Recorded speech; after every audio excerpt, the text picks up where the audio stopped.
Hello everyone and welcome to Sinful Gaming. I hope you're all doing well, I hope you're all staying safe, and most of all, I hope you're all fighting that war against the grey.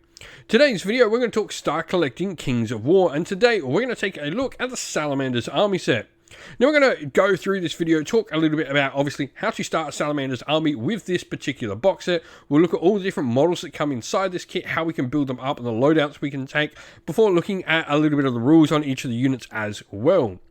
We'll then finally go into looking at some other units that we can use to expand upon this initial box set. Now this initial box set is one of the more least points heavy box sets out of the army set. You do need to get a decent amount of extra things after this box to really get us to the 1,000 points, which we will show you a little sample 1,000 point army list at the end of the video.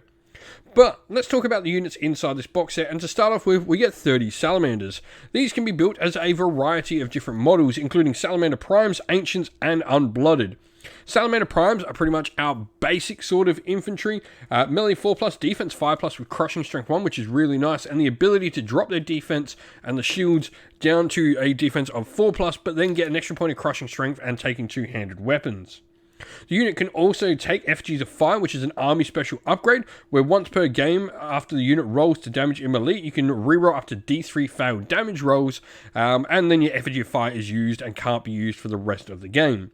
Now, Unblooded, on the other hand, their big thing is they're going to get Thunderous Charge in there and Wild Charge D3, so, you know, they're a little bit more savage, but they aren't going to have any of the crushing strength. And then the Ancients as well are going to have crushing strength and will gain Inspire as well and go to a defense of 6+, but they will be sufficiently more expensive, around 50 points more expensive than your Salamander Primes. Now also in this set we actually get some Salamander Ceremonial Guard upgrade parts for 10 models within the set. The big thing this unit gets over the other is going to be the Phalanx rule, which stops things like Thunderous Charge and makes your opponent disordered when they charge you. A really useful unit to have on your flanks, or, you know, 12 attacks on a troop with a defense of 5+ and melee of 4+, and the ability to take the effigy of fire for those extra damage rerolls can be a nice little independent unit, especially with the points per cost you are paying for it. Next up, though, we have the Salamanders Clan Lord. This is a basic sort of fighty hero for the Salamanders. Melee 3+ with 5 attacks, defense 5+. You also can take a effigy of fire on this model to increase some of that damage potential. You got crushing strength 2 in their base, which is nice. Individual, inspiring, and mighty as well. What you would expect for a fighty hero.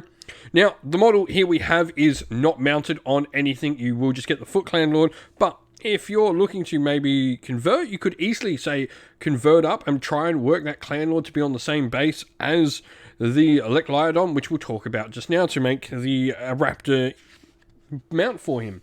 Now, the Lecliodon is an interesting monster, dirt cheap at 85 points, melee 5+, range and defense 4+ with speed of 6, crushing strength 1, but the caustic spit 18-inch range attack is its big thing, piercing 1 and steady aim there as well.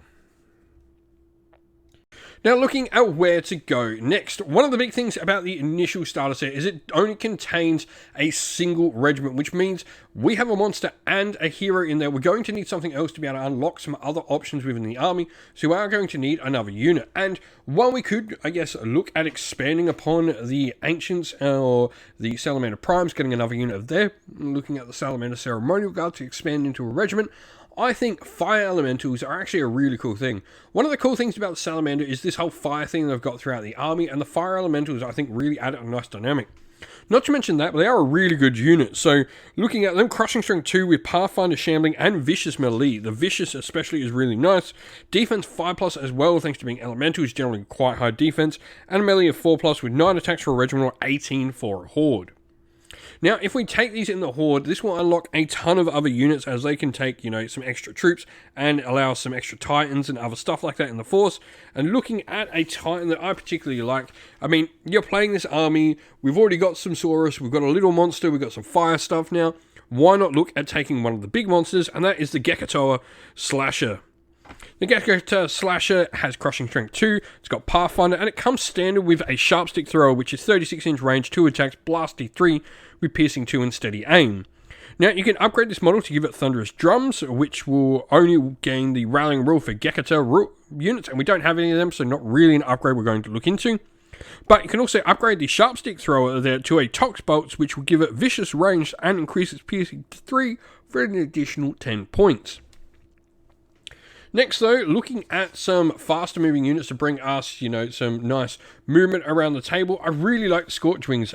A large cavalry unit in regiments, they'll pack out 7 attacks, melee 3+, defense 4+, and range 4+.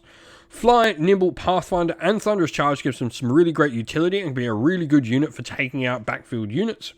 Fire Sparks are 18-inch range as well with steady aim, giving them a little bit of shooting as well, as this can be a really versatile utility unit that can be used to pick off backfield war engines, wizards, heroes that are too exposed, even small flanking units, or indeed coming back and protecting your own flanks if you need them to.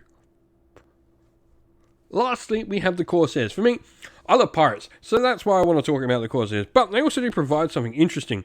Range 4+, melee, and defense 4+. They're nothing too great there. They are going to provide you with a decent shooting amount and, going to put out a nice amount of shooting. They've got Firelocks, 18-inch piercing, 1 steady aim, and they still have Crushing Strength 1 in melee as well, as they are still Salamanders. They're just pirate Salamanders, which is pretty darn cool.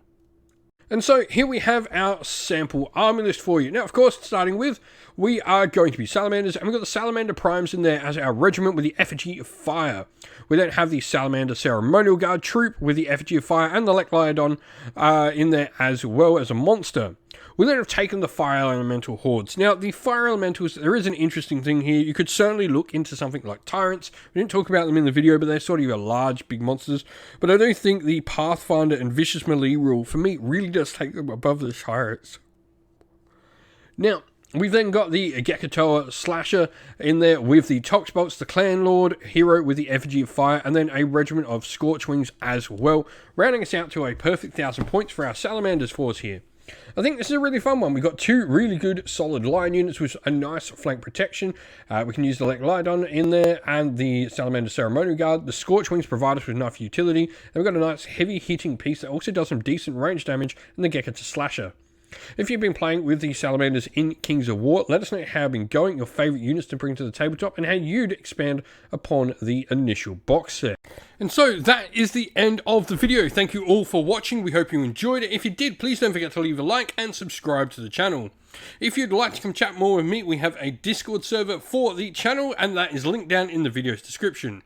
Also linked down in the video's description are the best ways to help support the channel. This is either via Patreon or YouTube members using one of our affiliate links and codes down there, like Baron of Dice, Gap Games, or Mithras Games, or by supporting us directly on Patreon or YouTube members.